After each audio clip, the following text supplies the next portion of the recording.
Hello दोस्तों, नमस्कार। आज के इस वीडियो में हम भूगोल के अंतर्गत ब्रह्मांड और सौरमंडल के बारे में कुछ महत्वपूर्ण तथ्य पढ़ेंगे। सबसे पहले अगर ज्योग्राफी या भूगोल की बात करी जाए तो हिकेटियस जो यूनानी विद्वान था उसको भूगोल का पिता कहा जाता है, क्योंकि इन्होंने सर्वप्रथम भौगोलिक वर्णनों को जैसे पीरियोड्स, गैस पीरियोड्स पुस्तक के माध्यम से क्रमबद्ध किया था। इन्होंने भूगोल सब्जेक्ट को, भूगोल शब्द का सर्वप्रथम प्रयोग ग्रीक विद्वान जो थे एराटोस्थनीज 2276 से 194 बीसी ने किया था। इन्होंने ही सर्वप्रथम पृथ्वी की परिधि का लगभग सही मापन किया था। इन्होंने सर्वप्रथम एराटोस्थनीज ने ही मानचित्र बनाया था। एराटोस्थनीज को भू भौतिकी का जनक कहा जाता है। कहीं कहीं लिखा रहता है भूगोल के भी पिता, लेकिन ये भू भौतिकी के जनक हैं।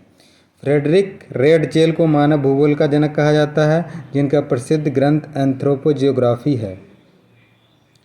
अरस्तु ने सर्वप्रथम पृथ्वी को गोलाभ माना, गोलाभ जिसे चपटा गोला जो होता है। न्यूटन ने सर्वप्रथम पृथ्वी की गोलाभ आकृति को सिद्ध किया।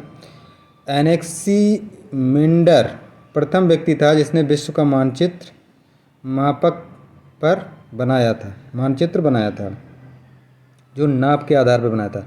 आर्यभट्ट ने पृथ्वी को गोलाकार माना और पृथ्वी की परिधि की लंबाई को इसकी वास्तविक लंबाई के निकट बताया। आर्यभट्ट ने चंद्र ग्रहण का कारण चंद्रमा का पृथ्वी की छाया पड़ना बताया था। न्यूटन ने लगभग 1300 वर्ष पूर्व भास्कराचार्य ने सिद्धांत रमण, न्यूटन से 1300 साल पूर्व ही भास्कराचार्य ने सिद्धांत शिरोमणि लिखकर गुरुत्वाकर्षण की व्याख्या की थी। सर्वप्रथम भारत का प्रथम मानचित्र एनविले 1752 ने बनाया था। ये विश्व मानचित्र सर्वप्रथम भारत को टॉलमी ने दर्शाया था। जी, अब आते हैं ब्रह्मांड की बात करते हैं। ब्रह्मांड की उत्पत्ति आज से 13.7 अरब वर्ष पहले बिग बैंग की घटना से हुई थी, जिसके प्रतिपादक बेल्जियम के खगोलविद जॉर्ज लेमेंत्रियर हैं। ब्रह्मांड के नियमित अध्ययन का आरंभ क्लॉडियस टॉलमी द्वारा हुआ। उनका मत था कि पृथ्वी ब्रह्मांड का केंद्र बिंदु है तथा सूर्य एवं अन्य ग्रह इसकी परिक्रमा करते हैं, जो कि बाद में गलत हो गया था। 1543 ईस्वी में सर्वप्रथम कोपरनिकस पोलैंडवासी जो था ने पृथ्वी के स्थान पर सूर्य को केंद्र स्वीकार किया और सौरमंडल की खोज की। यही बाद में सर्वमान्य हुआ कि सूर्य ब्रह्मांड के केंद्र में है। ब्रह्मांड मुख्यतः कई अरब मंदाकिनी के सम्मिलित से बना है और मंदाकिनी असंख्य तारों का एक विशाल पुंज है जो गुरुत्वाकर्षण के द्वारा एक दूसरे से जुड़े होते हैं। मंदाकिनी को प्रायद्वीपीय ब्रह्मांड भी कहा जाता है।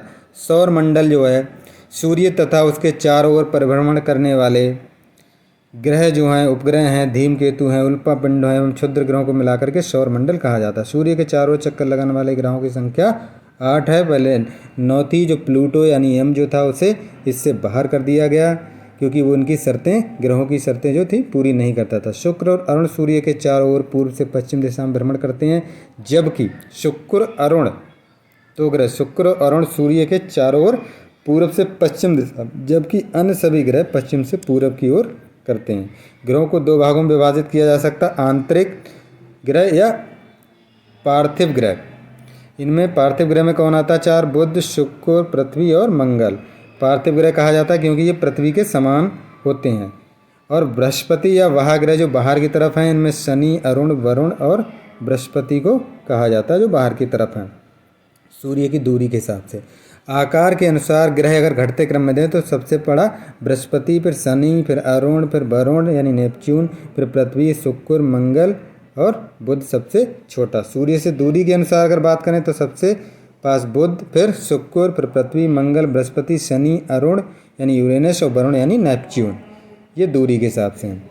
सौरमंडल के ग्रह सूर्य की परिक्रमा अवधि के अनुसार अगर बात करें तो ये हो जाएगा हमारा पृथ्वी के दिनों के अनुसार जो सूर्य की परिक्रमा अवधि, सूर्य की परिक्रमा कितने समय में करते हैं, तो ये शुक्र जो है, बुध जो है ये 8 दिनों में, शुक्र जो है 224.7 दिनों में, पृथ्वी 365.25, मार्स 687 दिन में और बृहस्पति 4333 दिन में, शनि 10,759 में और अरुण 30,686 में और वरुण 60,188 दिन में करता है। जो जितना दूर है वो उसका उतने ही ज़्यादा दिनों में परिक्रमा सूर्य की कर पाएगा। जिसकी दूरी ज़्यादा होगी तो वो ज़्यादा दिनों में, क्योंकि सबसे ज़्यादा दूर सूर्य से वरुण है, इसीलिए इसको सबसे ज़्यादा समय लग रहा है। कहाँ? जो सबसे पास था बुध, उसे केवल 8 दिन लग रहे हैं और वरुण को 60,188 दिन। सौर मंडल के महत्वपूर्ण तत्व क्या है? सबसे बड़ा ग्रह अगर बात करें तो बृहस्पति, सूर्य का सबसे छोटा ग्रह ये है बुध सौर मंडल का। पृथ्वी का उपग्रह कौन है? चंद्रमा है। बुध सूर्य के सबसे निकट का ग्रह है और सूर्य के सबसे दूर ग्रह वरुण यानी नेपच्यून है। पृथ्वी के सबसे निकट ग्रह शुक्र है और सबसे चमकीला ग्रह भी शुक्र है। साइरस स्टार सबसे चमकीला तारा है, जिसे डॉग स्टार कहते हैं। सबसे अधिक उपग्रहों वाला, पहले बृहस्पति था सबसे अधिक उपग्रहों वाला ग्रह, लेकिन अब शनि है। इसका लगभग इसके शायद लगभग 145 उपग्रह हो गए हैं और बृहस्पति के 92 ही हैं। अभी बहुत ज़्यादा संख्या में 50-60 की संख्या में इसमें शनि पे उपग्रहों की खोज हुई, इसलिए ये सबसे ज़्यादा उपग्रह वाला बन गया। रात्रि में लाल दिखाई देने वाला ग्रह कौन सा है? मंगल ग्रह, से लाल ग्रह भी कहते हैं। गैनीमीड क्या है? सौरमंडल का सबसे बड़ा उपग्रह डीमोस है। मंगल का उपग्रह है ये गैनीमीड, ये मंगल का उपग्रह है गैनीमीड। सौरमंडल का सबसे छोटा उपग्रह है डीमोस, ये हो गया सबसे बड़ा, सॉरी ये हो जाएगा, गलत हो गया जी। नीला ग्रह किसे कहा जाता है? नीला ग्रह कहा जाता है पृथ्वी को, नीला ग्रह पृथ्वी को। और भोर का तारा और शाम का तारा दोनों शुक्र यानी वीनस को कहा जाता है। पृथ्वी की जुड़वा बहन या बहन खाली शुक्र को कहा जाता है। हरा ग्रह वरुण को कहा जाता है। विशाल लाल धब्बे वाला ग्रह किसे कहते हैं? बृहस्पति को। अब शनि ग्रह की अगर बात करें तो शनि ग्रह ये सूर्य से छठा ग्रह और हमारे सौरमंडल का सबसे बड़ा की बात करें दूसरे नंबर पे है। साथ ही गैस दिग्गज बृहस्पति की तरह शनि एक विशाल गेंद है जो ज़्यादातर हाइड्रोजन और हीलियम से बनी है। 62 और उपग्रहों की खोज के बाद अब इसके 145 उपग्रह चंद्रमा हैं, उपग्रह या चंद्रमा जो सौरमंडल में सबसे अधिक इनकी संख्या है। उसके बाद बृहस्पति का सबसे बड़ा ग्रह, सब पृथ्वी सबसे बड़ा सौरमंडल का सबसे बड़ा ग्रह है। ये सौरमंडल का सबसे तेज घूमने वाला भी ग्रह है। ये बृहस्पति में विशाल लाल धब्बा दिखाई देते हैं। बृहस्पति को सौरमंडल में सूर्य के चारों ओर चक्कर लगाने में 12 पृथ्वी वर्ष लगते हैं, यानी पृथ्वी के 12 वर्ष।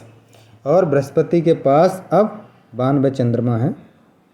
मंगल ग्रह की अगर बात करें विशेषताएं तो ये सूर्य से चौथा ग्रह और सौरमंडल का दूसरा सबसे छोटा ग्रह है। एक गतिशील ग्रह भी है जिसमें मौसम, ध्रुवीय बर्फ की छड़ें, घाटी, विलुप्त ज्वालामुखी आदि हैं।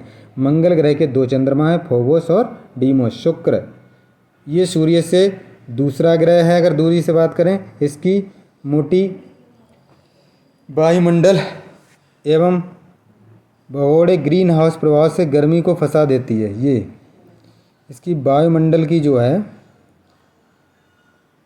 मोटी परत जो है वायुमंडल की ग्रीन हाउस के प्रभाव को गर्मी में फंसा देती है, जिससे ये हमारे सौरमंडल का सबसे गर्म ग्रह है जहाँ सतह पर तापमान गर्म होता है। ग्रह और चंद्रमाओं की संख्या, और ग्रह की बात करें सबसे ज़्यादा बुध और शुक्र पर कोई भी उपग्रह यानी चंद्रमा नहीं है। पृथ्वी का 1 है, मंगल के 2, बृहस्पति के 92, शनि के 145, यूरेनस 27, नेपच्यून 14। उसके बाद इन पर खोज होती रहती है और इनकी संख्या बढ़ती रहती है। तो वर्तमान की स्थिति यही है।